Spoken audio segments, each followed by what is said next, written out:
Hello, everybody, and welcome to the Pretty Gaming. Just do it. That again. It's the second time. Just do it. I'm going to keep this in.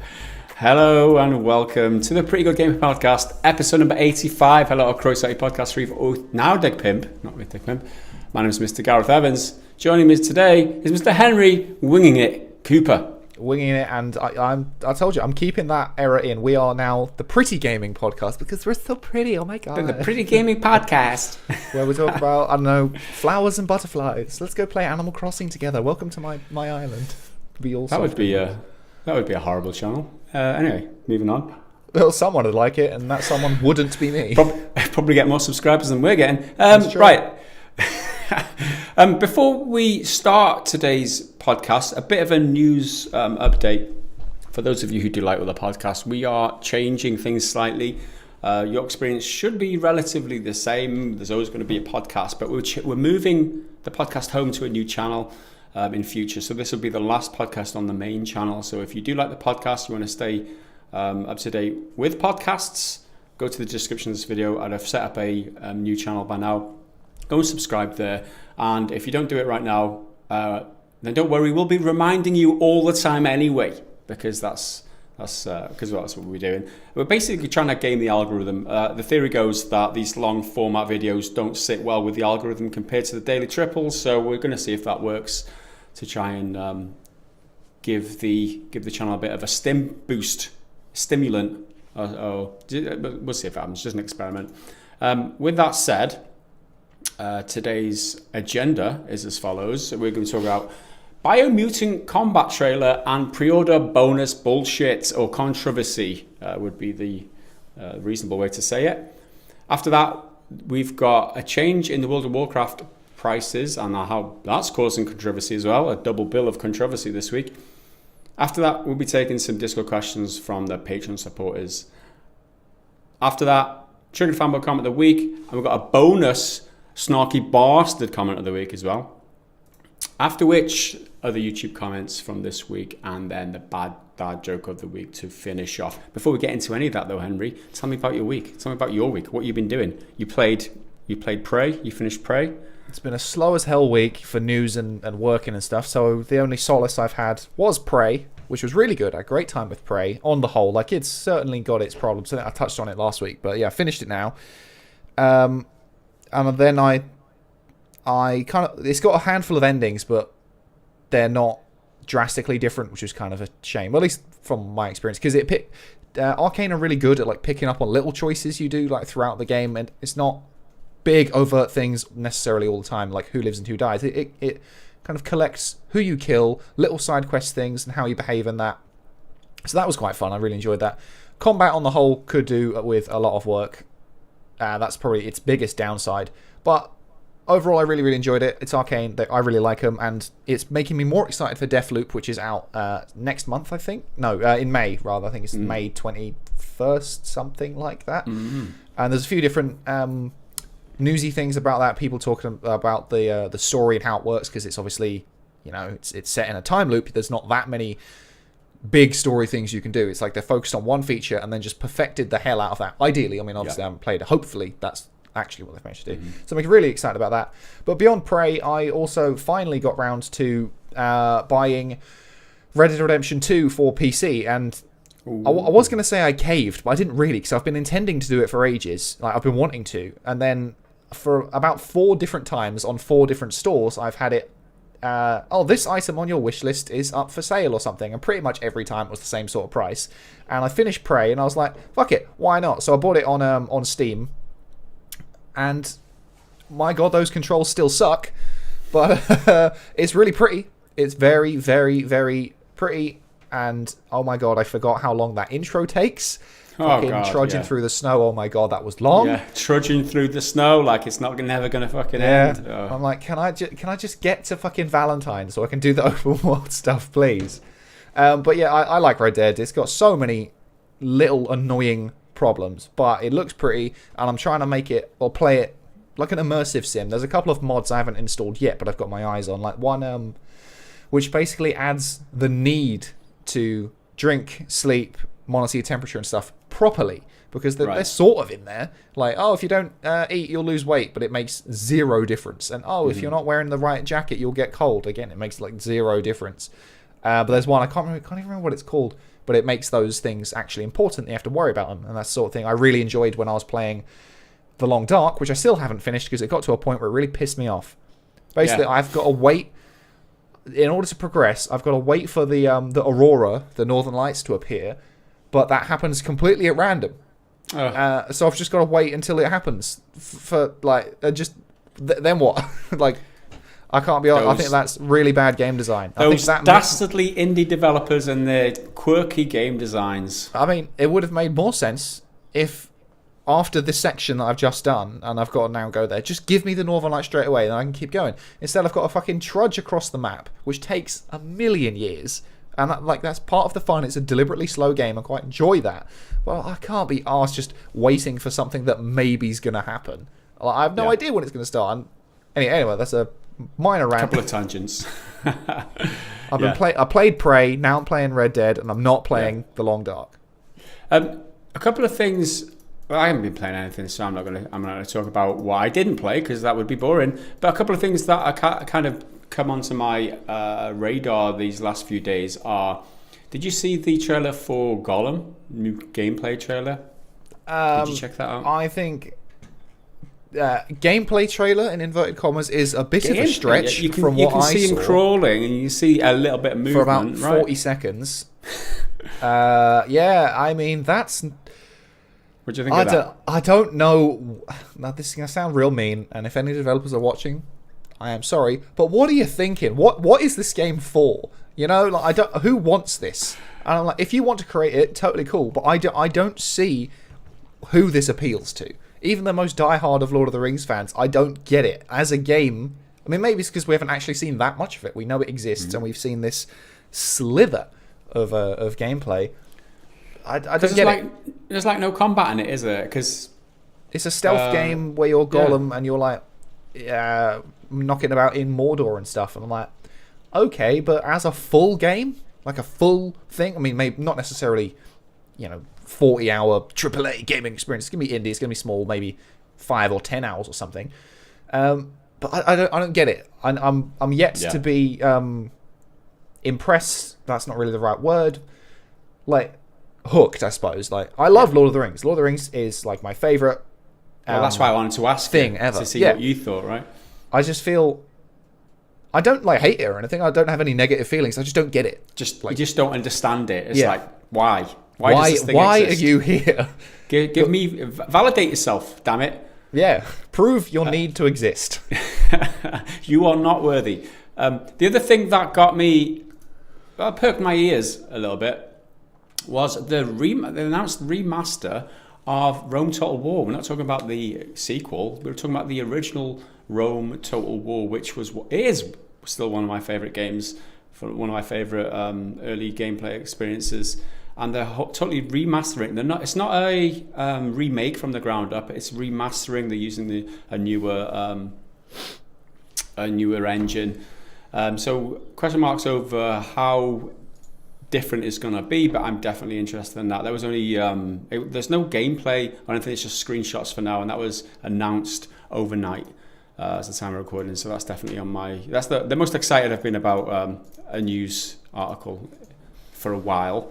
But then the other thing that caught my eye, and this is a decent transition, is Biomutant. Now another trailer, it was like 1 minute and 8 seconds long. This is a combat trailer.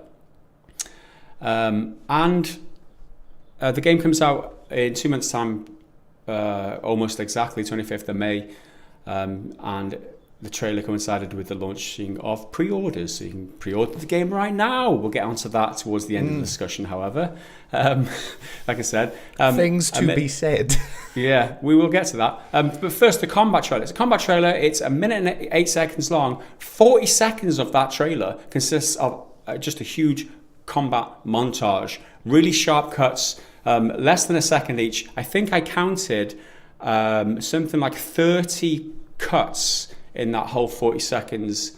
So that there's a lot of different What does the combat show, you might ask? I've actually made a list. They have shown a fairly lengthy gameplay thing before for Biomutant, but it was ages ago. It was like E3, not last year because it didn't happen. I think E3 2019 or Gamescom 2019, something like that. They did a reasonable chunk of gameplay, but Biomutant is one of my most anticipated games for this year, but I've kind of not really believed it's going to happen, although it does have a release date that they are seem to be sticking with. But they've been pretty much radio silent. Pre-orders are open now. Exactly. Two months out, pre-orders are open. You got to assume that they're pretty on track. But they've been pretty much radio silent. So then you've got that old gameplay thing, which was quite cool. There was quite a lot going on there. But now with this tiny bit, I'm like, well, how much have you improved? Like, do I believe that old one is still representative of what the game is now? Because game development changes all the time. The amount of, like, there's so many examples now of you see a game that's like, oh, that looks pretty cool. Game comes out, it's total garbage because they couldn't do something or they had to pull something out. Like, I wanted more. I need more. This is the first thing they've really said in a long time. I mean, they've done a few interviews here and there, but it's the first bit of like new footage, and it's hyper edited. And the problem is that it's so highly compressed. You can't really extract too much unless you comb through it with the fine tooth comb, which is exactly what I did for your benefit. I got through about halfway through the montage before I gave up. But I'm going to list some of the things that I noticed. Right, the first cut, it introduces a move. Which is like a bouncing bubble or like a space hopper where you're attached to a bunch of enemies and then the bubble explodes and then you do a spinny shooty attack and it's in an environment surrounded along like a pier and it's surrounded by like some cyan water. So, lots of enemies, lots of action, colourful environments. Second scene, another spinning gun attack above a rhino-looking mutant creature in a nighttime Nevada desert type environment. So a lot of contrast there between those two environments already. Third, a swishing attack with a melee weapon with electric damage on a bright green grassy knoll. Some more imagery there. The fourth cut, firing an automatic weapon at a large barrel-chested bear-like creature holding an exploding barrel above its head with a golden R2-D2 in the foreground. I mean, how much variance do you need? It sounds like this game's got everything. There's a lot of stuff going on. And that's within like the first 2 seconds, I'm pretty sure. Right, fifth cut, you've got a move a bit like Devil May Cry or Bayonetta style. You're slashing an enemy multiple times in midair while floating inexplicably. Work that one out. Number 6 is bouncing off a pink mushroom up onto a roof containing 3 enemies in a jungle environment. So quite a lot to unpack there. 7th cut, some kind of speedboat on a piss-coloured river firing a mounted MG on an enemy boat, which ends up exploding, which is fun. The 8th cut includes a large 4-legged enemy badger/mole hybrid creature in a shocking pink foggy environment with neon pink/purple puddles. The 9th cut is a Wild West train tracks environment where an underground giant rock punches your enemy. So you got to assume that's one of your moves that you can do while you levitate and slash the enemy again. 10th cut, you're in a mech suit doing a flame melee attack with a follow-up sliding tackle in the muddy ruins of a town. The 11th cut, you do a slow motion ground stomping attack on an giant evil looking spiky pink rabbit teddy. Unpack that if you want. The 12th cut, there's a column wielding ogre who telepathically draws a giant rock out of the ground and punches it in your direction. The 13th cut is an X-ray katana slice. So you slice this enemy and you can see his bones, all very graphic and nice. 14th cut, you jump and do a spinning dual wielding neon pink attack. Who doesn't want to do that? The 5th cut is another underground giant rock punch. And at this point, we're 24 seconds into the montage. There's still almost half of it to go. The next cut got repetitive at night. Another underground giant rock punch. So I didn't bother going any further. You get the gist, right? I can't be asked doing the rest, let's be honest. It's getting boring now already. I'm impressed you made it that far. But the point of it is, there's a great array of different interesting enemies that they show off. loads of different environments, different colours, and fast, colourful, vibrant, varied combat. And that's the point of it. It wants to show off as much as possible. It's a paper-thin presentation, doesn't go into depth with anything, but it shows you that the game is going to be varied. It's going to be loads of stuff to do. Yeah. It's Biomutant, right? The point is that you change the way that your character looks because of or something. Yeah, you mutate. Like a little rodent, raccoon, rabbit, ferret type creature thing, small little woodland thing. Yeah, I mean, I don't know what else to call it. And then when you create them, and you can change the way they look and the colors and stuff, but also you mutate them by, like, if you put loads of stuff into strength, loads of ability points into strength, your guy will be really big and jacked, but then there'll be a trade-off where you don't have points to put in other things that you might need, versus where if you put a load of points into intelligence, you'll have a massive head because of that great big brain of yours. And then I think throughout the world you can find new ways to like upgrade your character, and all of your weapons are sort of like garbage. They're like stuff you find. I think that I saw a clip, you can use a toothbrush as a weapon and turn that into like a sword type melee thing. But then there's also loads of guns, because it's very, very Devil May Cry inspired with the crossover of swords and guns. I mean, they've just, in the trailer was, we're going to throw as many random, cool as hell, brightly coloured, highly energetic scenes at you, and hope that one of them, at least one of them will land. You'll be like, oh, that bit looks cool. Or, oh, I like that one. I like the mech suit. That's pretty fun. I watched an interview recently. I think it was Angry Joe interviewed the lead developer. I can't remember what his name is. And he said about the rule of cool, which is something they kind of wanted to avoid, because otherwise they end up with, the quote was something like, dinosaurs riding sharks with laser beams and rocket launchers. And I'm like, yeah, that's a lot of buzzwords for like a kid's like action figure set, like a Action Man type adventure, or a G.I. Joe if you're an American fool. Action Man is far superior. But it looks cool. That it does look cool. There's all these interesting ideas, but I mean, I want something more, because it's opening pre-orders. That's what this is for. It's not advertising the game. Excited. It's advertising pre-ordering the game, really. It's not meant to do that much, but I want more, because we've seen so little for such a long time. Yeah, and they're kind of creeping out a little bit more. I just need something more substantial. Yeah, I guess this trailer fits what it was designed to do, which was get people buzzed about the game enough to want or at least to think about pre-ordering. I think with 2 months left to go, there'll be plenty of time for them to generate more content, because obviously this isn't going to be the last we hear before launch. They're going to show us more, and they'll probably show us hopefully more in depth to do with the characters, the systems in the game, how the combat works. And the type of experience that you're having while you play the game. That's what we want to see as gamers. We all this colorful array of variants is essentially what this trailer is. It doesn't really let me decide whether. I mean, it looks awesome. Don't get me wrong. It looks good. However, there was a lot of controversy surrounding what happened at the end of the trailer. Yeah, for the whole last 10 seconds, the trailer ends with the words "special pre-order class, mercenary," and it shows a picture of this katana wielding creature. Let's just call them creatures. God damn it! I don't know what the bloody hell it is.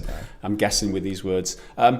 So it's like, I don't know, what a pre-order bonus mercenary. Let's have a look at this closer. So I went to the Biomutant website, and it explains the situation as follows. The mercenary offers a unique combination of perks and is playable from the start through this DLC only.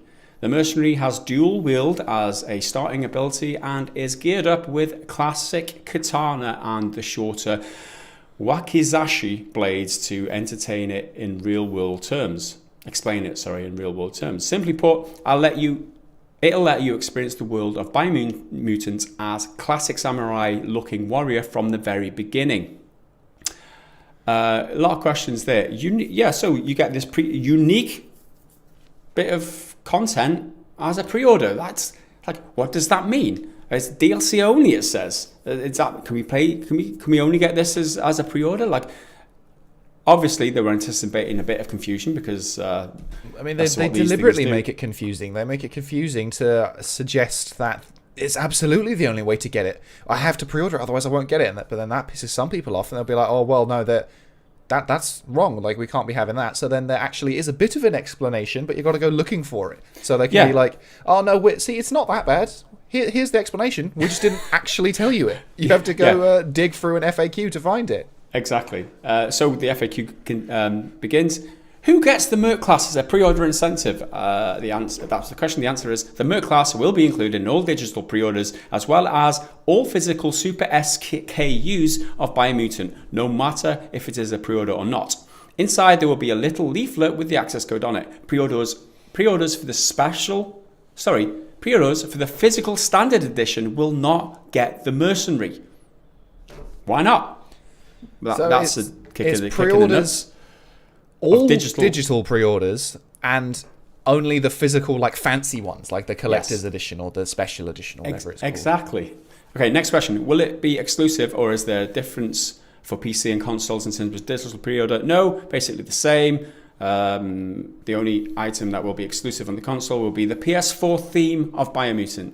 No big deal there. Question, will I be able to buy the Merc after release? Answer, yes, you can get it after release. We will offer it as DLC post-release. The pre-order incentive gets you a slightly better deal if you pre-order. See what I'm saying? Like, you what, mate?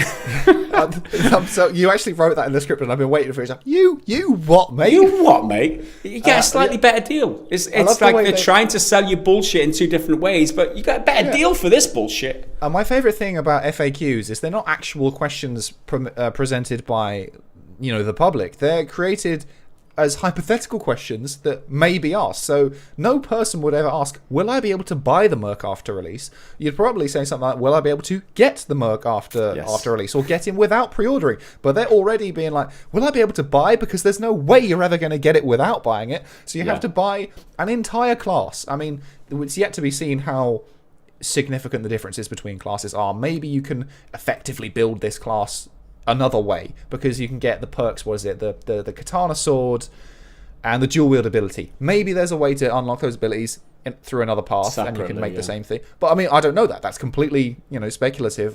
That's unconfirmed or anything. But you can just buy it instead of maybe doing it as one of those early access type things where you can unlock this class later on, or or a higher difficulty type thing. You can get it, but no, you can just buy it outright. So we're giving you day one premium DLC only if you pre-order, and we don't even know how much it actually is.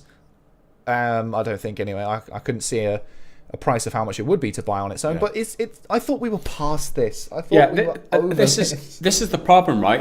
It's that if you scratch the surface, it's what pre-order bonuses. That's pretty shitty. If you look more deeply into it, not only is a pre-order bonus, they've separated a part of the content, which is this character class, as DLC as well. So day one, if you don't get the pre-order, you can still buy this as day one DLC. So it's a double whammy of bullshit. It's the bullshit gaming practices for the games industry, and they don't have to do it. They're just cashing in. And the motivation, what they want people to do is pre-order and get extra money after launch with this extra bit of DLC. It's all about money. Money in the bank for pre-orders, money in the bank for this extra bit of content which they've sliced off. It's ready. They used the katana to do it. They sliced it off. This bit of content is ready and packaged up. It's on the disc when you put it in your system, but you won't get it until you pay for it additionally, which is absolute bullshit. And I think there's been a lot of reactions to this in the YouTube comments, especially the top 5 comments are all with regard to this situation. That was great until a pre-order class part, 160 upvotes for that one. Second one down, you lock in playable class behind a pre-order paywall. WTF, 130 likes on that one. Next one, isn't it amazing to discover that the game has a class system by seeing one of the classes being paywalled, ... Snarky comment there, but I like it. 54 upvotes on that one. Pre-order class, not a fan of that decision, was the next comment. And then locking a class behind pre-order is bullshit, was the one underneath that, 206 likes on that. And THQ actually, or the YouTube channel at the very least, replied to that comment, and they said, the Merc will be available later. Only digital and CE pre-orders will get it for pre-ordering. Unfortunately, we can't offer it for physical standard editions as a bonus. There's no reason. They're not even answering what was originally said. They're just using it as another opportunity to plug the fact that it's available as a pre-order bonus. There is, even if we're going to entertain this idea for a minute, that it is a good practice to do, there is no reason they couldn't do it for physical editions, because it's just, even if you don't want to print out the extra sheet with a little code on it, because, that's going to cost some amount of money to slip into these boxes, just send it as an email. Every site you order these from will have to have it as an email, or if you get it from a physical store, which is probably all but impossible at the moment because the world's still in various stages of lockdown. I've had it before where they print it out on they scan it in through their system and it's on the receipt. It's like type in this code, get a thing. It's like, great, I didn't give a shit. I want the game. But it's such a joke. I thought we were so over this sort of stuff. I thought it was all battle passes that were trying to screw people over these days. That's the cool way to do it. I thought pre-order bonuses were a thing of the past, more or less. But I think it's important to point out that this is obviously, as it always is, this is definitely a publisher-side decision. This is THQ Nordic's work, not the developer, which is Experiment 101, and as an extra thing, the developer, there's only like 20 people, which is part of the reason they've been so quiet, is because they've been working on the game, because it is a big open world. I don't think we mentioned that at the start. It's a big open world thing. I think they said it's like 8 kilometers. So for 20 people to be filling that space and doing all these interesting mechanics, all neon pink rhinos with jetpacks or whatever it was, that's going to take a lot of work. Yes. So I think the devs are all they're fine, and obviously they've had to sign off on this, but it's THQ, they're the publisher, they get the final say with this sort of stuff, and it's bollocks.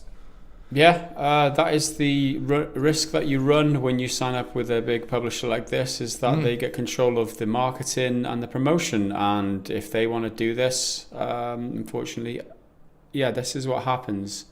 It's bullshit. It shouldn't be done anymore. We should always stand up for it and rally against it, which hopefully we are contributing towards. And this should end. It is bullshit. It's them trying to have their cake and eat it. And this is an issue that's been ongoing and has reared its ugly head many times before in the past. So, I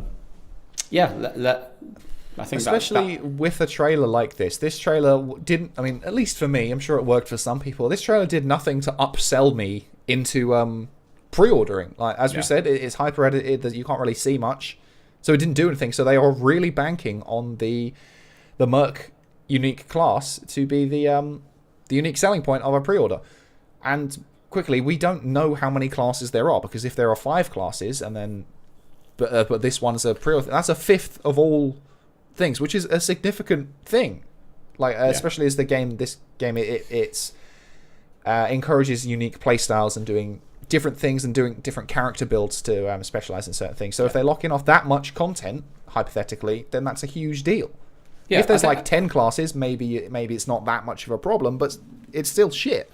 And the point is, we don't know, because we haven't played the game, because the reviews aren't out, and they're getting you to commit your money. They want you to commit your money to this game before you've even seen any of the reviews, and that's you shouldn't ever do that unless for any standout reason you want to do that, like you want to support the developer no matter what. I mean, I would always strongly recommend that you don't pre-order a game, especially if you don't know much about it or whatever. The point is that you don't know what this game has. You don't know how this game's going to play. You don't know how the reviews aren't out. You don't know how other people are seeing it, or whether you're going to have fun with it, and you're committing a lot of money. That's like 50, 60 quid, whatever they are these days, before you even know how the game plays. They want you to do that because it's in their interest, because they're getting loads of money. Think of Cyberpunk, right? All the people who pre-ordered that, and then when it was one of the most highly anticipated games.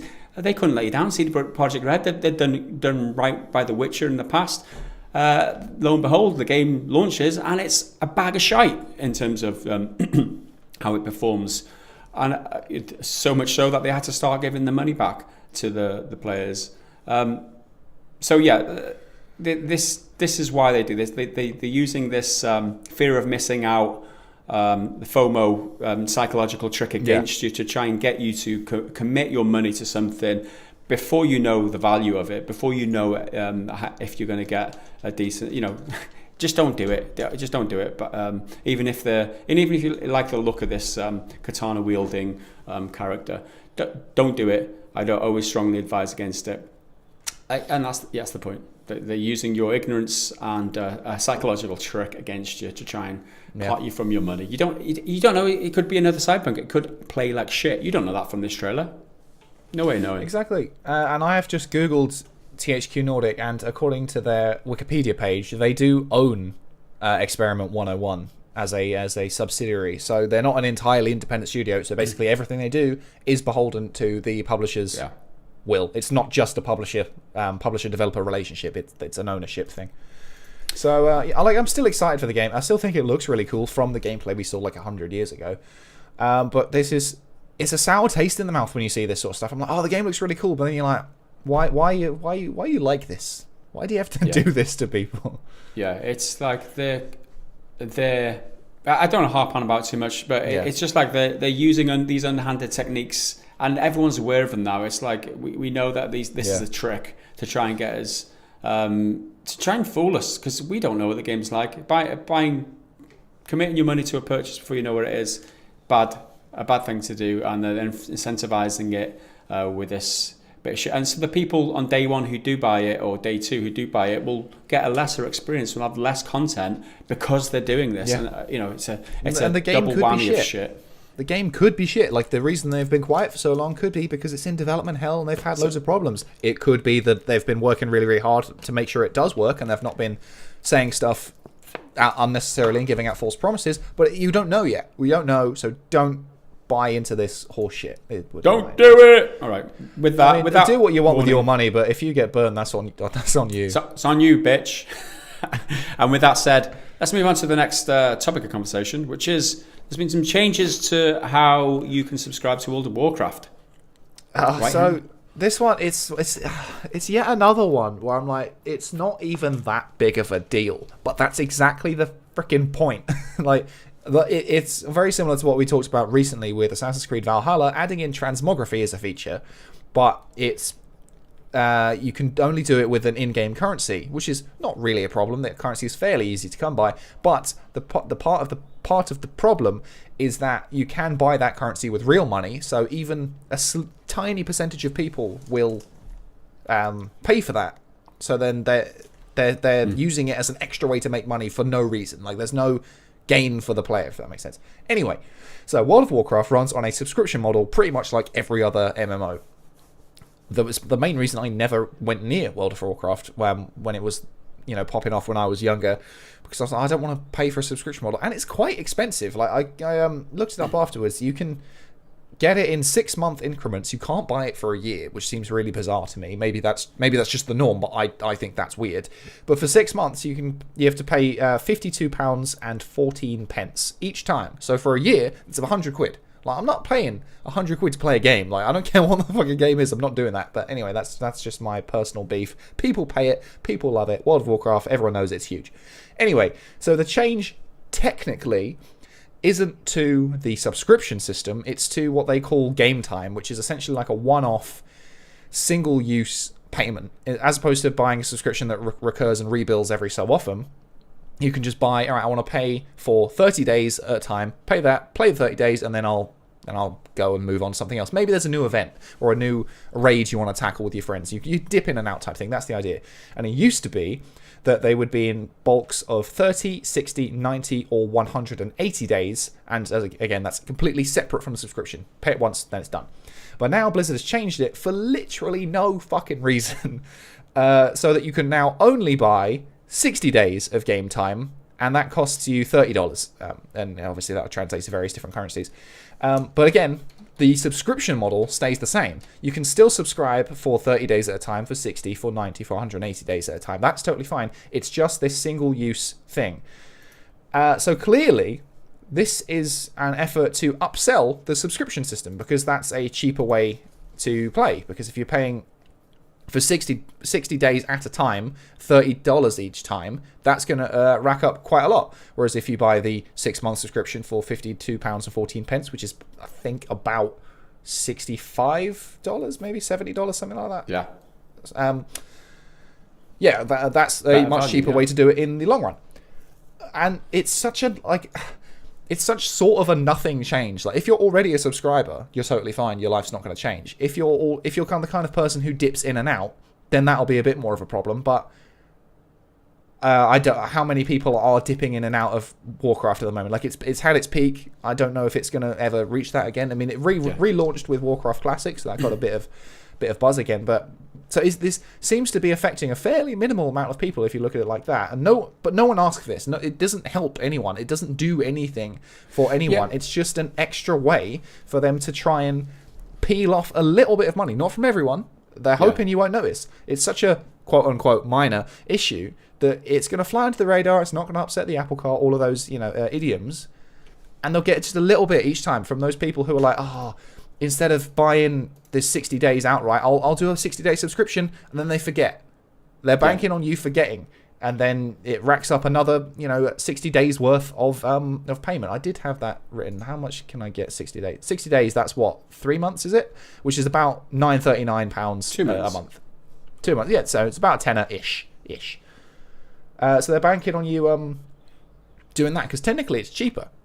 But yeah, I think the main problem for me is that they're inexplicably reducing the amount of options available for gamers, and that's why it generates such a backlash, right? There's no reason for them to reduce the amount of options that you've got in terms of how you pay for the game and how long you want to pay. The more options, the better, always, for gamers. If you want to pay for 5 days, a couple of days, a week, 2 weeks, a month, whatever, the choice should be up to you. It shouldn't make any difference for them. But having 4 different time code game time cards, like 30 days, 60 days, 90 days, or 180 days, that and the fact that they're taking 3 of those options away and just leaving 1, there's just no other way to. You said that for no reason earlier. You said it's for no reason. It's obviously for a reason, right? No reason for us. No, for us, it's like it's inexplicable. It's like, why are they doing this? But if you look at it deeply, obviously the motivation is they're trying to funnel people into a different way onto the subscription model, or to they're trying to manipulate their players. Again, this is a recurring theme in the gaming industry. They're making decisions to manipulate their players in order for their own financial benefit. This is why gaming sucks. This is why game companies suck. This is why nobody trusts you, and this is why people end up leaving it as a hobby. People end up stop playing games because they don't want to deal with this bullshit. People want to go back to the old model where you pay for a game outright and get exactly what you paid for. And moving the goalposts like this constantly confuses people and tricks them into making mistakes, which will end them costing money. That's essentially what this is trying to do.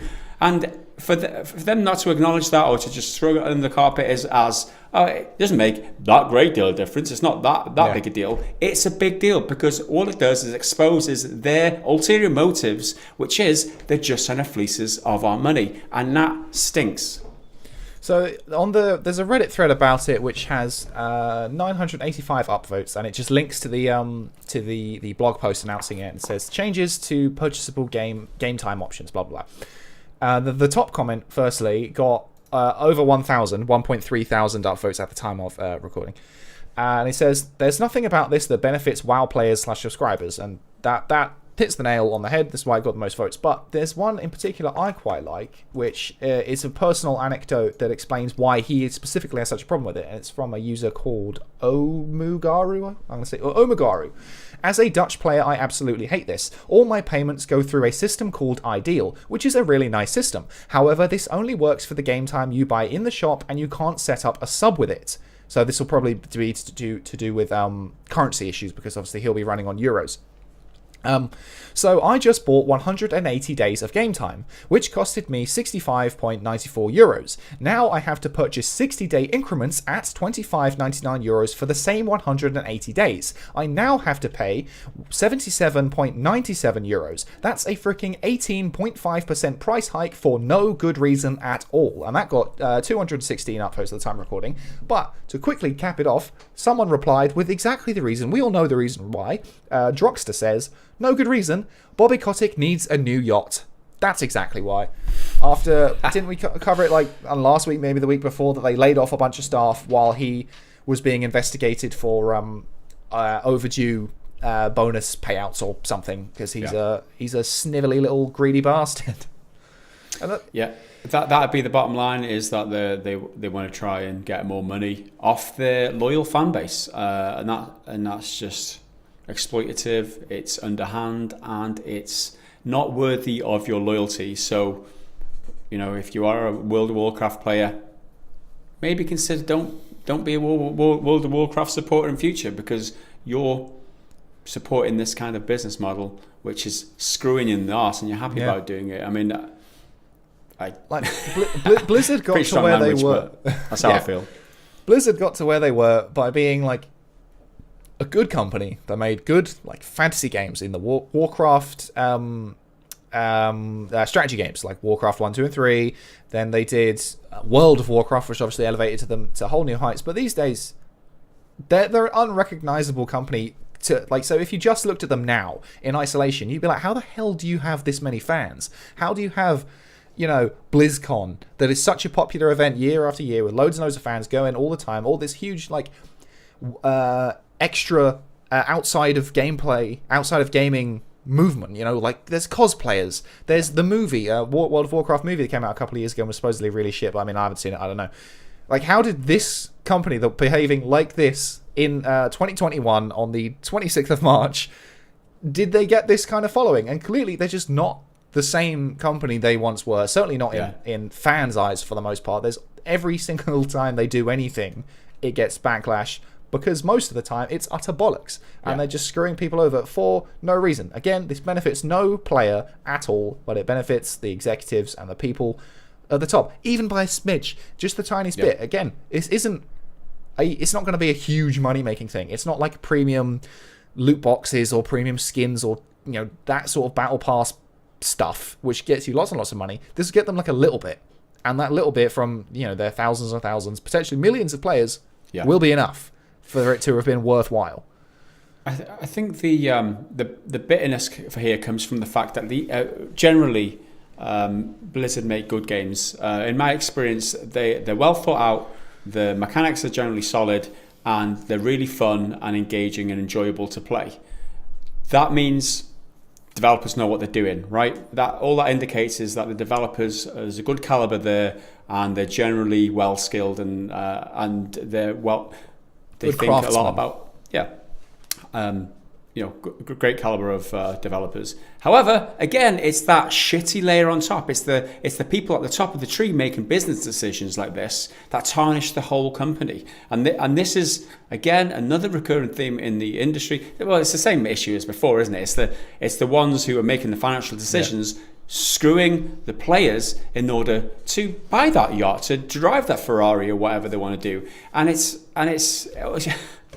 again.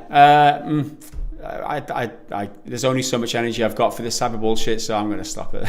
We rant about it all the time, and we've had a double bill of why bullshit. Are the fucking executives ruining what should be a good gameplay experience or a good developer, but So it is. So with that said, let's move on. Next up is the Discord community section. I forgot to actually collate the signups for this week, so apologies for that. I'll do that next week. I'll do 2 weeks worth. But this is a section where we read some comments from the Patreon supporters over at patreon.com/prettygoodgaming. You can sign up and support us. Make sure that we're financially stable enough to be able to continue producing content, because YouTube tries to screw us all the time, and it's very difficult for us to continue to be able to afford to produce content without your support. So if you do like the content, you do like the podcast, head over there, support us, and see that we are able to continue doing this in future. As a reward, you get early access to the podcast as well as access to the patron-only section on the Discord, and you get to ask us questions on the podcast. So let's read some questions from our faithful supporters right now. First up, Durlock. I'll read this one because it's really short. Serious question here. What would you do with $200 million, Henry? I don't know. I mean, the kind of boring-ish answer would be that I'd like buy a nice house. Not anything super fancy, just like outright, just buy a house. You don't have to worry about mortgaging or anything like that. But because it's a gaming thing, we talk about video games, aren't we? Yeah, I'd probably talk about games, I'd set up a studio or something. You know, I mean, 200 million. It's for a game development budget. That's not like insane. It's not, you know, completely out of this world, blow the roof off kind of budget. Well, for instance, let's have a quick Google. Let's see what. Would you set up a company or would you buy a development studio? What would you do? Set one up or buy one? I think setting one up would probably be much more expensive, especially as I'm like a no-name person who doesn't have like brand recognition. Like if, you know, if Angry Joe, because I mentioned him earlier, if he had enough money to just set up a studio, he's a recognizable face that you could attract people. There's not so much that would attract people to me, but I don't know who I would buy. That's part of like the reason I struggle with that. So I think I'd set one up and then just try and hoover up decent staff from different places. Maybe I'll grab the what's his name, the chap from Cyberpunk who's just quit. Maybe I'll snag him. Who knows? Right. Quickly Google God of War's development budget and see, because that's a very, very big, ambitious. Oh, actually, that's not really that much. Surely that can't be the new one. That's totally doable. How much? How much? Read it out. I'm trying to make sure it's the right date, because if this is God of War 1, it's not that much. But if it's the new one, all right. So this is on Quora, so it may or may not be true. Who knows? It said, how much does it cost to make a game like God of War 2018, Call of Duty World War II, or Detroit Become Human? And the answer at the top of Google is only $44 million. So I could make God of War a couple of times. There you go. Assuming that's accurate, but I find that hard to believe. Astonishing. Yeah, I've just Googled Horizon Zero Dawn development cost, 45 million euros. So it's that ballpark. It's the marketing and promotion and all that costs that come on top of that Sony kind of take care of. There we go. We've got like most of the budget still to go to spend on promoting it and doing exclusive deals with companies that no one likes.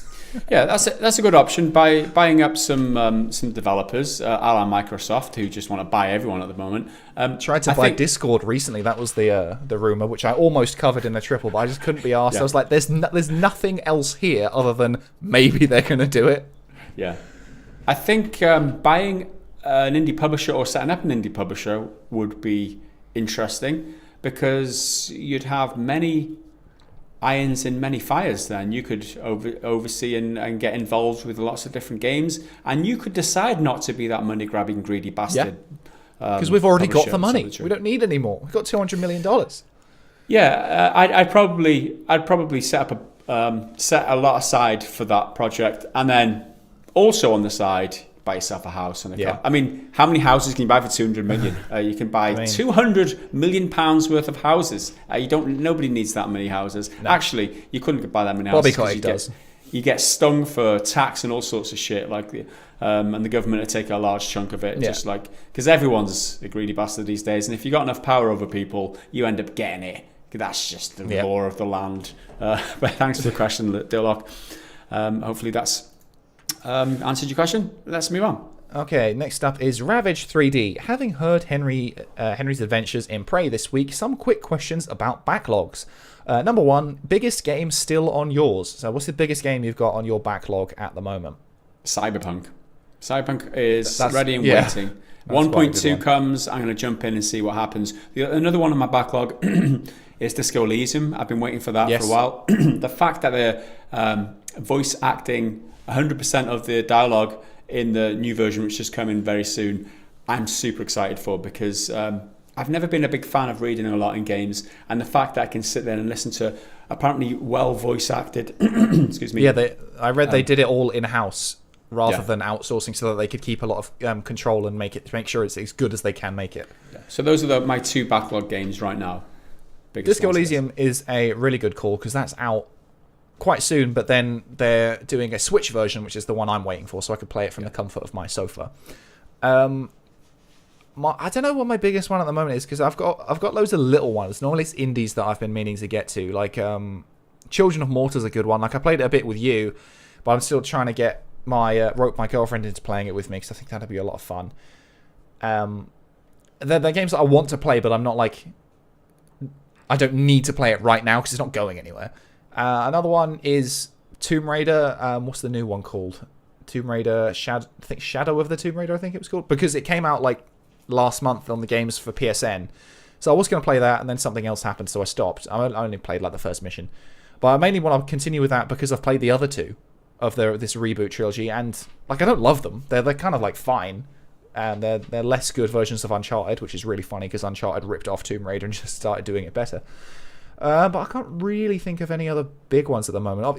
Cyberpunk is neither here nor there. I even took the step of uninstalling it the other day because I was like, this ain't happening anytime soon. I'll come back. Like I'll download you again. It'll all be fine. Hopefully, one day in a year's time when they actually finish it.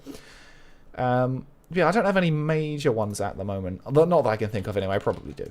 So anyway, the second question was any older games you think not enough people have played. I'm currently going through the 3 Dishonored games, as I own all 3 but never played the first, and it's just had an FPS boost on Xbox Series X. Many thanks, Neil. So any kind of hidden gem type games that you think people have missed out on? Prey is the one. I mean, I'm seeing loads of people talking about it on Twitter and whatnot since it's just come to Game Pass, and I am very much one of those people. That was a game on my backlog, then it came to Game Pass and I picked it up. I do own it already. I bought it on Xbox ages ago for like a $5 or something.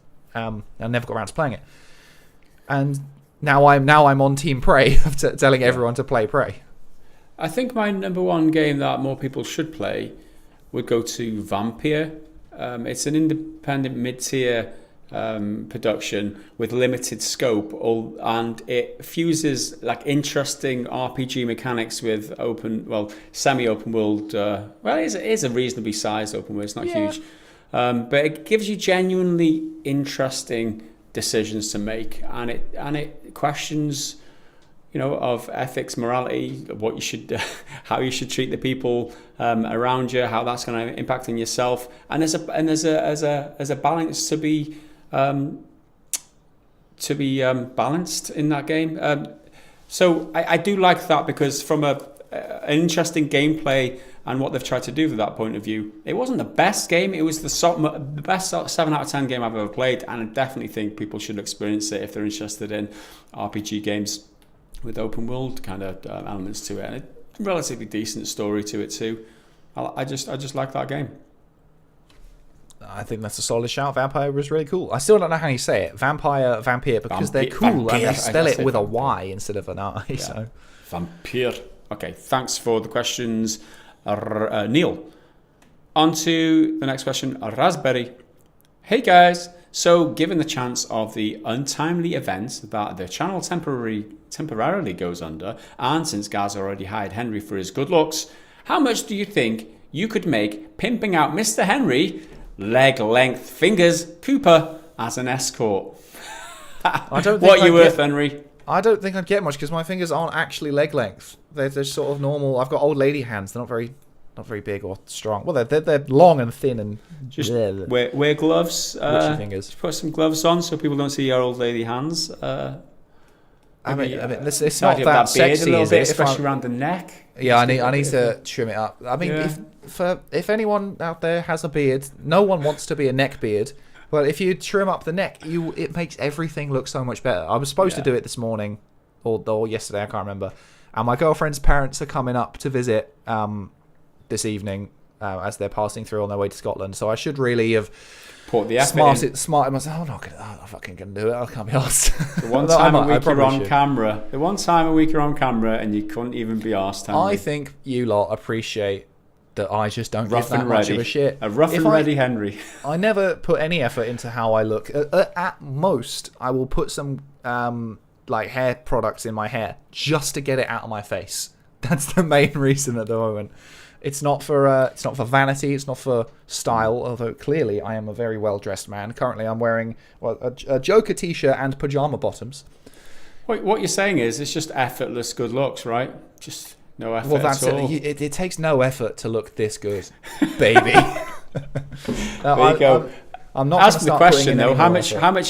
Back to the question: how much could we make pimping you out, Henry? I don't know. I think if they're depends how good looking they are. Like if the client is good looking, maybe they'll get a discount. I don't think we should even answer that. We'll leave that to imaginations. What do you reckon Henry's worth? Let us know down in the comments and let's move on. You'll get a bonus point if you do it in like an interesting currency as well. Right, Metal Shark. When do you think Sony will sell Cyberpunk 2077 on its store again? At this rate, fucking never. Because the game's very much in limbo. We're still meant to be getting this new big patch because they did, was it 2.1 recently, which fixes like a few tiny things. Well, not tiny things. They're quite important, but they should have always been. Well, I think I can't remember. 1.2 coming out they soon, just announced right? it. Yeah, that might be it. 1.2 rather than 2.1. Tweaked the police response time and some driving controls and stuff, and you can finally rebind keys properly, which how that wasn't in there at the beginning is beyond me. But yeah, we're still waiting on the big one, so until that happens, I don't see any time Sony's going to start relisting it again, because I think it was on the store for like 8 days, and it's been gone ever since. It's been absent, no sign of it returning. Sony hasn't said anything. CD Projekt hasn't said anything. It's not coming until Sony thinks it's ready, because Sony had such a headache over that. I saw someone, I can't remember where, it might have been on Twitter, someone somewhere stupid, they tried to argue that Sony was the reason the game was launched in a shit state, that Sony was the one who pressured them into launching. I'm like, where did you get this from? Like, did I mean, obviously you pulled it right out of your asshole, but how did you get to this conclusion? If anything, it would be Microsoft who caused it, because they had the promotional deals with them. Like, it's not exclusive or anything, but Microsoft had the big "You're breathtaking" moment with Keanu. That was on Microsoft's conference at E3. They're the ones with it. So if anything, it's those guys. Not anything to do with Sony. Sony just, do their own thing, making exclusives and... I don't know, man. Totally agree with you though on the Sony store. Only when 1.2 comes and fixes up its shit will they even consider it. Not before that, not sooner. But thanks for the question, Matt Sark. Moving on to Stephen123. He asks, "Hi guys, I enjoyed the answer to last week's question. This week I was wondering if you can recommend any PlayStation games and try to get my partner interested in gaming. She loved watching me play Hitman 3 and The Evil Within 2, but I want to get her playing. Cheers." I think the couch co-op ones on Sony are pretty good. There was one where you, there was like a mystery one where you did it on your phone and you like sat on the couch playing individually. I can't remember what it's called. There's a whole like thing from Sony do these pretty well. These co-op games. A Way Out is a decent game because you get to play them both together. I've been trying to bully my girlfriend into playing A Way Out for so long. I own it. I downloaded it from the store ages ago, but it's just still hasn't got around to it. Although the most recent one is because it's on Game Pass. I downloaded Worms. I can't remember what Worms it is. I think it's Worms WMD.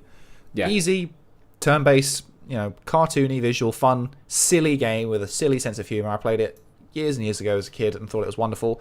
So that's been great fun. Although she's been getting very mad at me because I keep killing her. But I mean, you've got to learn somehow, I think the barrier for people who don't normally play, not necessarily girls or women or whatever, the barrier for my wife especially is the hand-eye coordination. Like, it's for something coming into it so later on in life, whereas I've been hand-eye coordinating for many years since I can ever remember. I've been a gamer. But I think that's the barrier, and looking stupid in front of other people. It's like I don't want to really fail doing something because it's too much of a stress. So look for something for a co-op that's easy to control, that you're working together on, and they can't be embarrassed by failing. That would be my advice. Something that's so Dark Souls. Yeah. Yeah. Dark Just go Souls. straight to Dark Souls. Yeah.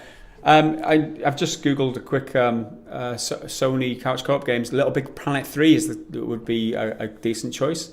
It's got a co-op and there's like cartoon or soft furnishing aesthetics. Who doesn't like soft furnishings? Especially women. I'm sure she'll be into that. Yeah, something like that. I played Gears 3 in particular with my girlfriend quite a lot, kind of on and off, and she got quite competent, like pretty good. She could hold her own very well, and I think Gears is a good one for a third-person shooter, which can be quite challenging for newcomers to get their head around, of controlling the camera and movement independently and juggling various different things like ammo and everything. But Gears is still very simple in its mechanics as a third-person shooter. You're not doing any complex stuff. It's just roll, shoot, cover, reload, rinse, repeat, basically. So that was pretty good. But I find that she gets very like motion sick quite easily if it's especially first-person games, and especially on mouse and keyboard, because it's the erratic movement, and it just doesn't sit well with her. So a game like Worms, where it's a static camera, or she said she quite likes the look of Medium when I was playing that, because that's got tank control. Well, not quite tank controls, but that's the fixed camera approach. So I think those sorts of things are a easier way in, rather than something as hectic as a free camera game. I think Worms might be a bit of a stress to get a hold, to get a grip on the controls when you're under a time pressure of like 30 seconds. That's true. Well, you can change it. You can set it up to like a whole minute of you can set it up. Like games like Overcooked, I wouldn't maybe recommend, because there's a lot of stress, and you'll end up arguing over that game if you play that together. So don't something more like a Lego game. So there's plenty of options in terms of Lego. Just pick one that she likes. It's easy enough starter for somebody who wants to get into gaming, because there's the mechanics are pretty simple. You've got to smash things and collect the little Lego pieces. Maybe put something together. Maybe build a bridge over here. Maybe use a special power. It's very, very easy to jump into if you're a newbie player, which is why it's great for families. So that would be I'm Lego Star Wars, the new one, the Skywalker Saga, which is bringing all the Skywalker films, but also it's rebuilding it as like a totally different style of Lego game. That is one of my most anticipated games at the moment. It looked, well, from the trailer we saw ages ago, it looks really fun. It was meant to come out like last November, I think, last December, and now it's just set for early 2021, and we are rapidly approaching mid 2021, really. It's gonna skip that window. But yeah, I think the Lego games are an excellent choice. I spent ages playing one of the Lego Marvel games with my girlfriend, which is great because it's simple, and there's always like a good character that they can find who they like. She ended up really, really liking Iron Man because he can fly and he can shoot lasers and stuff. So Lego games are a great call. And my very last recommendation would be games in the style of the Don't Nod games, like Life is Strange, or the more recent ones that they've been doing. Let's have a look at Tell Me Why was one. Jump into that. That was a Twin Mirror, Captain Spirit. They actually did Vampire as well. The Telltale games. The Telltale type games where there's no time pressure. It's based on a story, and people who don't play games are used to stories, and they're used to watching TVs and movies and that, so they can relate to it in that way. And you just end up exploring areas and trying to work out the puzzles or whatever, and it's more a relaxed experience. So nothing too high octane, nothing full throttle, nothing with a time constraint, and nothing competitive. Yeah, I mean, competitive is fun until they start losing, or worse, until they start winning. When they start winning, it's a very dangerous scene. Yeah, if they beat you, the shame. Okay, thanks for the question, Stephen. Thanks for that one. That was a good one. Earthworm Ben is next, and I don't know if it's my turn, but I'll take it anyway. Sony will be closing its store for PS3, Vita, and PSP soon. This means you won't have access to the product you bought anymore unless you install every game. How do you feel about this towards the consumer? Should they get a PS4/5 version, and how would you compare it to GOG, where you can essentially burn games you buy onto a disc do a disc or to a hard drive, as opposed to rely on keeping the game installed? yes, essentially. I think that is the biggest problem with digital media, and why I will always be a proponent, where I can anyway, of physical media instead, because digital media, you don't own the game, you own a license to it. That's the stipulation in the T's and C's that you agree to. And it's for this exact reason, so they can decide later down the line that it's not making enough money for them, and they can pull the plug on the service so they don't have to keep incurring expenses. And things, in some ways, you can't really fault Sony for wanting to kill those things, because they don't make any money. That it's burning money at this point. They don't do anything. But if you bought a game, especially because games are expensive, that you pay full price 40-50 quid for a game, and it's just poof gone, you got nothing, and you're never going to get a refund. I'm not saying that, but you should have a way to still be able to access them. Maybe this is where things like cloud storage could maybe answer that question, but that's not really kind of there yet, especially if you've got dozens of games on PS3 or Vita or PSP. But yeah, I like what you suggest with GOG, where you can turn them from a digital product into a physical thing. Just stick it on a disc. I think that's it's not a perfect solution. There's probably a lot more complicated behind the scenes stuff that you'd have to deal with. But it gives you an option, solution. Right? Yeah, it gives you an option of keeping an upgrade alive. to a PS4 version or a PS5 version. I think PS5 might be a stretch in terms of going all the way from PS3 to PS5, because there's different,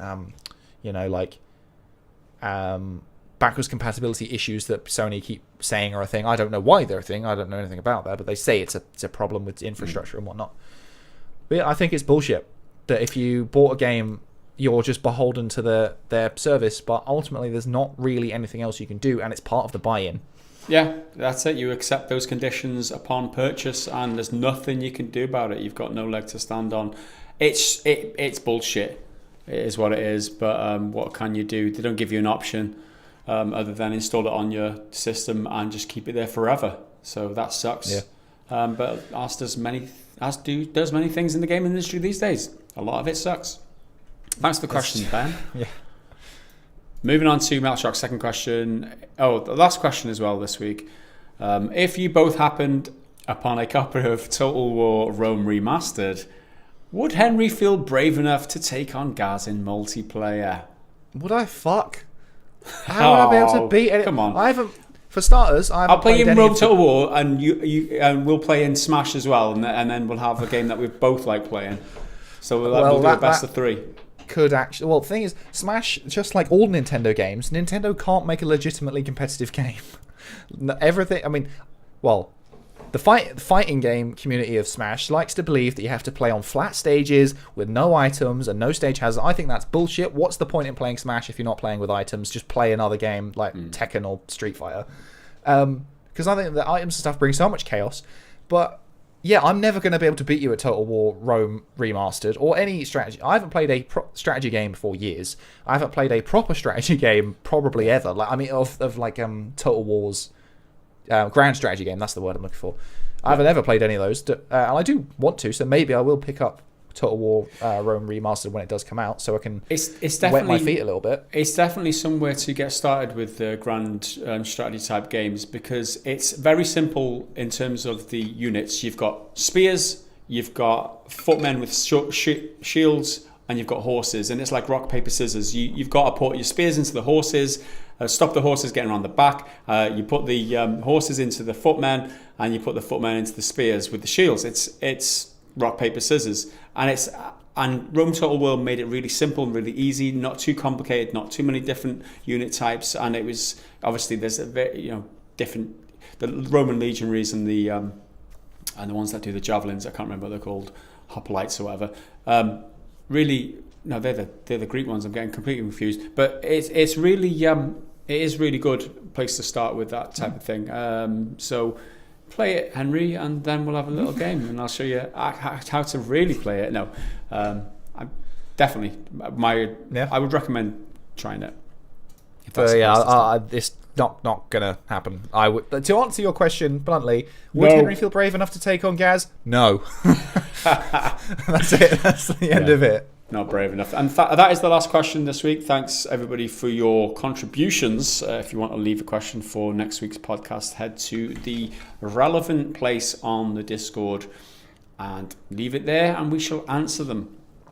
And let's move on now to the next segment this week, which is the Triggered Fanboy comment of the week. Okay, this week's Triggered Fanboy comment is submitted by Oof My Soul, and it was on last week's podcast where we were discussing Dying Light 2 updates, where the devs did a read mean tweets type of video, and they were discussing the update of the game, and they were saying how we're going to update you in course. So the update was, we're going to update you in course, right? So in response to our comments on that video, Oof My Soul says, I kind of feel like you're trying to make it sound bad by saying it didn't do anything for me. I'm going to say right at the start, the dev update was them not joking around, but actually them acknowledging the community is a little pissed, and you saying the 20 seconds of gameplay did nothing for you, then you clearly don't know what you're talking about. Then, because there was so much detail in there and gave the community so much stuff to get excited about, and if you didn't understand that, and you probably don't by going and saying it plays like the first game, made me want to climb through my computer and slap the living bullshit out of you. So I'm going to say that before you start judging stuff, maybe know about it. That's literally common sense. There's only two sentences there. The second one consists of 4 words. The first one was the whole bulk of text. So, let's try and unpack this bullshit. He's saying... this is really fucking... there's a point in here that is a good point. Like, of maybe just like hold off on judgment. And I don't necessarily agree with that, because I don't think we overzealously did anything. But it is... But he's basically saying don't talk about it if you don't know about it, based on his personal interpretation of it. Like, nothing he says is a fact. It's not like we saying incorrect information or saying things we don't actually know. We're saying that the gameplay stuff didn't do anything for us, which I don't think is an inherently bad thing either. That's your personal prejudices, projections or whatever. And then you saying the 20 seconds of gameplay did nothing for you, then you clearly don't know what you're talking about then, because there was so much detail in there. I fundamentally disagree though. Like, that's not, you're not right in saying there was so much detail in there. There wasn't, in my opinion. There wasn't. So that's a disagreement. So we do know what we're talking about here. I don't like... Yeah, and the reason why we should be excited, because he says here, there's so much detail in there and gave the community so much stuff to get excited about. The reason we should be excited is because the community is excited. And because you're excited? So should our opinion we're in the community. I've been there since the first one. I've been keeping update with all of the other updates and shit. But I'm not excited by that.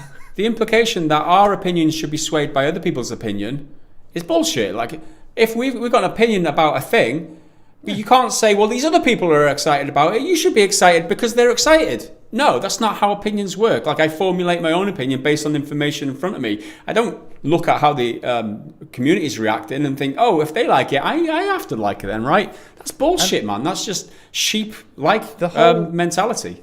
The whole point of a statement like it didn't do anything for me is the for me part, which means it's an implicit understanding that other people will enjoy this. Other people will get something about it and get excited about stuff that we clearly don't understand because it's in the community and the community loves it. Yeah, community. That's the whole point of a statement like that. Saying it didn't.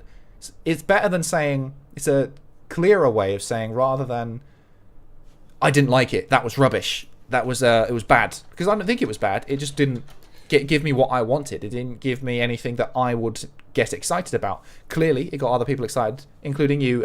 Oof, my soul. Oof, my soul. Oof, this is a bad opinion. Joking. No, it's not a bad opinion. It's a different opinion. It's not necessarily a bad one. I think that his problem. Yeah, I mean, we're allowed to judge his opinion. I mean, he can say what he likes about us, and the point is that he's allowed to, and we're allowed to say what we like about this game, and. Absolutely, or not the game, about our interpretation of what that teaser of a update video was, whatever the bloody hell that thing was last week, because it didn't really, and that was our point. Like, it didn't really give us anything, because what we want is an update, and what they said was this update is telling you about an upcoming update. It's a trailer for a trailer. Yeah, it's like a trailer for a trailer. It doesn't give you the main meal. It gives you the smell of like a meal to upcome. Yeah, And obviously this is hyperbole and it's exaggeration for the sake of comedy, but we didn't threaten physical violence on anyone. I mean, maybe we probably did. I feel like I threatened to hurt people quite a lot. Yeah, you've definitely done that in the past. I've probably done that at some point. But slap the living bullshit out of you. Slap the living bullshit out of you. But then this line is my favourite because I'm going to say that. So I'm going to say that before you start judging stuff, maybe know about it. That's literally what you're doing, pal. You're judging it based on what you know, which is very little, just as much as us. No one knows anything because they're in development hell, or maybe not, depending on what the fucking Twitter says. I don't know. You know as much as we do, and you're judging it positively. We're judging it fairly neutrally, but I'll give you a negative lean because it didn't do anything, which is more negative than positive. But you don't know anything else, so you're judging it too. You're judging it saying there was so much to get excited about. That's a overtly positive action, which I totally disagree with. I think the crux of this is that he's letting his emotions and his connection with the previous game or the developer get in the way of all rationale, and he's attacking us as a result, which makes and validates him as this week's triggered fanboy comment of the week. Perfect. Well, I do have one more point to tack on because he says, and saying it plays like the first game made me want to climb through the computer. That specific line saying that it looks like the first game is a reason for him to get annoyed and why we're so over the line and out of our minds. But I'm waiting to be proven. Like, based on what we've seen, mechanically, it's you're fighting zombies, many of which get stronger at night. There's like craftable weapons, and there's parkour, and it's open world. Those are the core kind of pillars, I'd say, of the Dying Light games. And I'm not saying expecting it to be massively different because it's a sequel to the same game. It's not totally different. It's not totally new, you know. But I haven't seen anything else.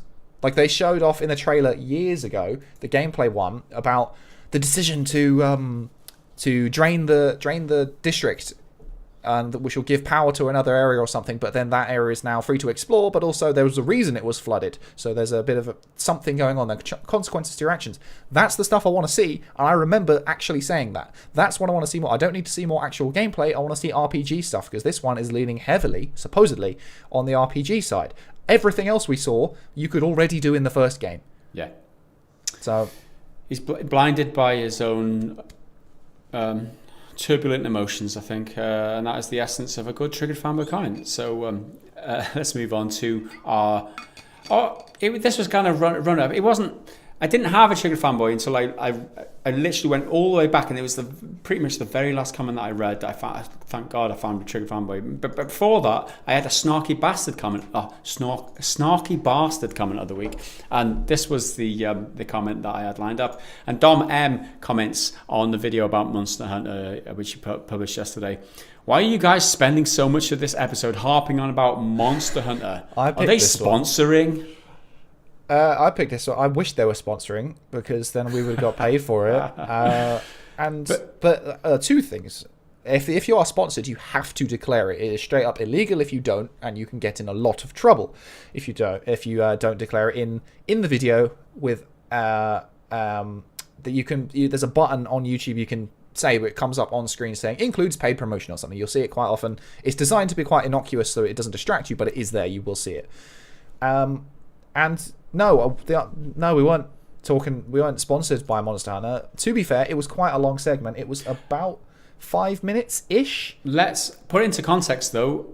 It was 50% of the Daily Triple, which is about average for the first segment, right?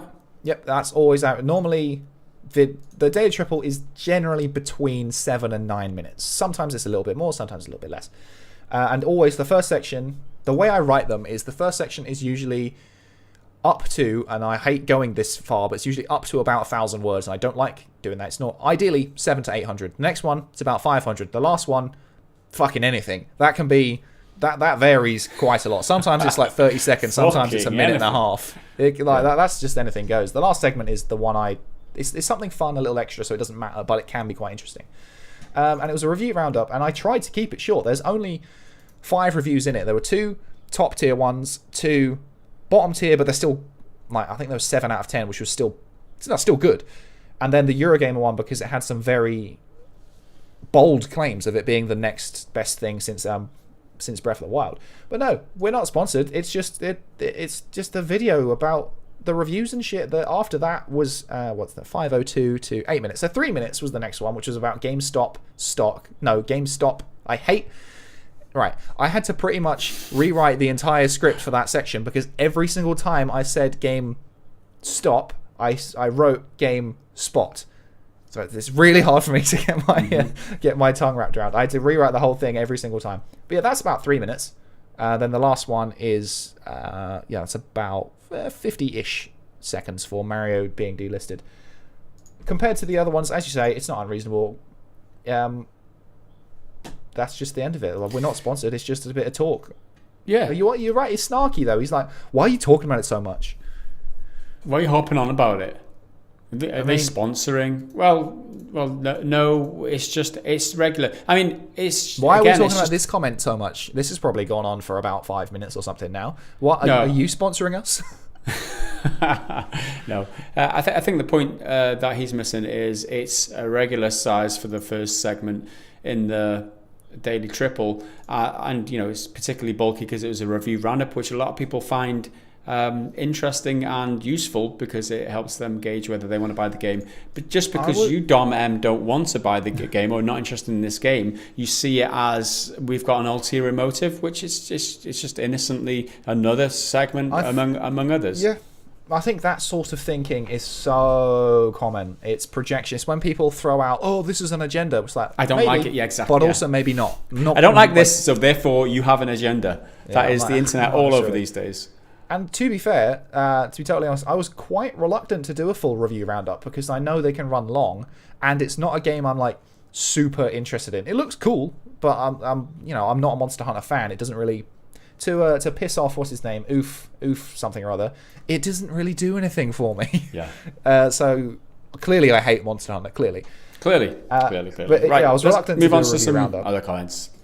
That's probably a good idea. Okay, so let's take this one for now because I thought it was quite funny. I've been putting a few pinned comments out this week for no particular reason. I just sort of, it's often things I forgot to mention in the video or just a little thing, and it gets people immediately commenting back. Most of the time I won't reply because I can't be asked, and I often see people will comment any old shit on that pinned thing because the idea is that I'm more likely to see it because it's my pinned comment. Doesn't mean I'm actually going to reply. So sometimes I will, sometimes I won't. It's just... Anyway, this one was on the Black Panther comes to Marvel's Avengers thing, and I swear perfectly innocently on my mother's life that I did genuinely, accidentally put up the intro of me wearing a Black Panther t-shirt. So the pinned comment was, wearing a Black Panther t-shirt on this video is easily the happiest accident of the year so far.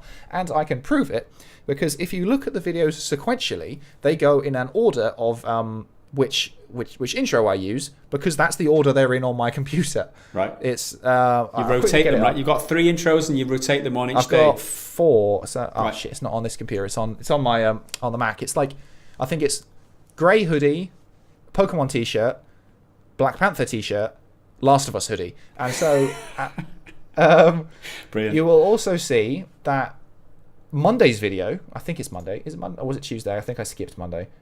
Yeah, I think Monday's, the first video of this week just gone, happened to be a Last of Us story, which is about the Last of Us TV show deviating greatly. In that video, guess what jumper I'm wearing? It's the Last of Us hoodie, because it's in the sequence.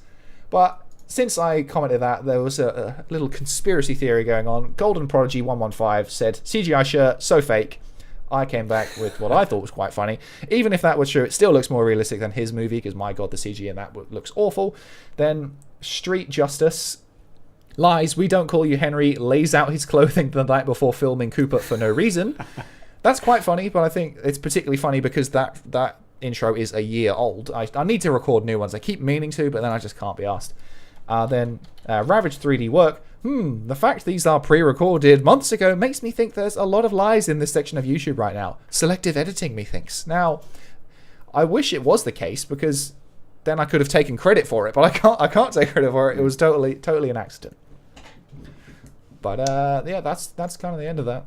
Cool. Next comment was on the Cyberpunk video. Cyberpunk 2077 lead gameplay designer leaves, and Robin Gopaludu comments, CDPR will completely fix the game in 2077. Oh, he didn't put the O. I did the O bit, but I thought it was quite a easy joke. And but it's valid. Like how many? Yeah, it's a pretty old joke by now, but still, we like it. It's still funny. It's still funny. It's still fun. All right, so this next comment, again, it's a pinned one on the Cyberpunk lead gameplay designer leaves. And because I put Pan Am on the thumbnail because I think Pan Am is fabulous. So I put, more importantly than all the Cyberpunk news in the world, Pan Am over Judy. Judy gets way more love than Pan Am, but since Judy, it's mainly because I couldn't romance Judy as a male character. So I kind of binned her off. It's like, fuck you then. You'll be deep in the friend zone. Tony Schulman, who is also known as Tons on the Discord, Pan Am forever. This guy, Faze Mohammed says Blue Moon over Pan Am over Judy, and I haven't even met Blue Moon in my playthrough yet, but I'm pretty sure he's a man. He's a big, hulking guy. So I mean, fair enough. Then the incorrect opinion from Michael Herbertson: Judy is number one waifu. You lie. Get the fuck out of here. Pan Am's where it's at. This one was a really good one. I Slay Goblins. Meredith Stout for me, if only she had a full romance option, because Meredith Stout, you meet her at like the beginning. It's a sort of, not a side quest, but it's a tangent from an optional part of a main quest. You can sell her the robot. I think it's in the early gameplay trailer from years and years ago as well. And you can bone her. You get her number and you can nail her, which I totally didn't know until I saw like some video on it. I was like, oh damn, it's another nice, Night City young lady that could have had my giant customized penis on. That's perfect. Anyway, there are a few more comments, but then there's this one, which is again an example of a comment like I touched on, where it's not about anything I'm currently talking about. It's just something to kind of get my attention. Hard mode. Wait, if you're acknowledging the game is for adults, then why do you care about the rating? Like, who are they selling it to then? Old people? I don't get your point, bro.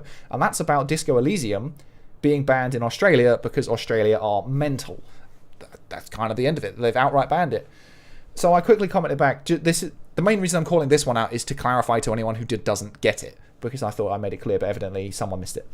It's a game made for adults that adults aren't even allowed to play because it's banned. It's not being given an adult-only rating. It is outright banned. They're literally not selling it to anyone. Then he comes back.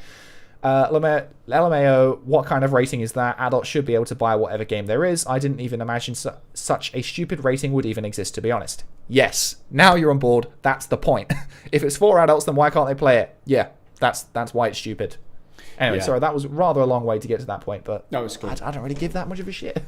Yeah. You got to give adults, you got to trust adults are going to make their own decisions. It's like trying to protect adults from making decisions because they think that games are going to cause them to violence or drugs or whatever. Is that what they think? Like, movies don't, but games do, because you're an agent in the game, right? You take them drugs and that happens to you. So therefore you're more likely to go out and do that in real life, or you've got to go up to a person and stab them in that game. So therefore you're more likely to do that in real life. Are you serious, Australia? Is that really what happens? It's not what happens. Let's be honest about this. Anyway, my next comment was aimed at you, Henry. So brace yourself. Sergio Colauti comments, dude, what a dick. Goes mental by the idea of someone spoiling the Justice League and immediately proceeds to spoil the death of Superman. Smiley emoji. I love you guys. Well, that's quite funny, but what's better about it is the death of Superman is the title of the story. Yeah, that was the point. I think it's obviously being a bit. Well, I actually, as a small tangent, I really enjoyed the Justice League. I was about to say remake, it's not that. The Snyder cut of the Justice League. I enjoyed it way more than I thought I would, but I won't dwell on that because that's not what we're here for. So I got one last one, and it's exactly the kind of fucking comment I knew I'd get, and exactly the way I knew I would get it. The Last of Us TV show will deviate from the game greatly. That was deviate greatly from the quote by Neil Druckmann. I knew someone would come along and say this kind of thing. It's from John Doe, which is actually quite a fun name because it's spelt John Doe as in like bread dough. Woke trash. That's it. Woke trash. Full stop. A few more comments back of two people bickering about stuff, but he doesn't engage. It's just he comes on, sees The Last of Us, woke trash, fucks right off again. I mean, I don't have the energy to deal with these kinds of comments or anything like that because there's nothing to it. I kind of respect how low rent this is. It's just in and out, say my piece, in like worthless opinion that doesn't add anything. It's just, yep, cool, fine, fair enough. It's just the essence of internet troll, isn't it? Coming in, dropping a grenade, and then walking away and let everyone else deal with the fallout. Yeah. It's like not even interested. He doesn't invest. He doesn't make a case. He doesn't make an argument. He's not even really trying to argue. It's just wants to see what the fallout of his comment is going to be and just walk away. But there you go, internet troll of the week. That's it. Simple, effective, and I knew it'd happen. It's not at all shocking. And with that, let's move on to the very last section of this podcast, which is the bad dad joke of the week. This week's bad dad joke of the week comes in courtesy of Marcus Hicks, who's been contributing quite a few recently. I appreciate that. His bad dad joke of the week goes as follows. I asked my girlfriend if I was the only one she'd ever had. She said yes. I had 9s and 10s until then. That's quite funny. That is quite funny. I feel like I relate to it. What was that? What was the laugh? Did you read another one? I just mumbling to myself. I feel like I relate to it. Oh, right. All right, and with that said, thanks everybody for your contributions. If you do want to get in on the act of the Bad Dad Jokes channel on Discord, head over there, leave your contributions, and maybe we'll read yours out next week. And with that said, we'll round up the podcast here. Thanks for watching, everybody. Remember that next week, from this podcast onwards, all the newest podcasts that we produce will go on a different channel. So check the description of this video for the new channel I'm going to be setting up. And then from here on out, we're just going to keep the main channel here for the more tighter, concise videos that are higher in engagement, and therefore YouTube are going to start recommending our videos again, and we're going to start getting hundreds of thousands of views, and we're going to take down YouTube again. And that's what's going to happen, because we're all thinking positive. And with that, nothing left to do but say thank you on behalf of Henry and myself, and we will see you again in the next video. Until then, bye for now.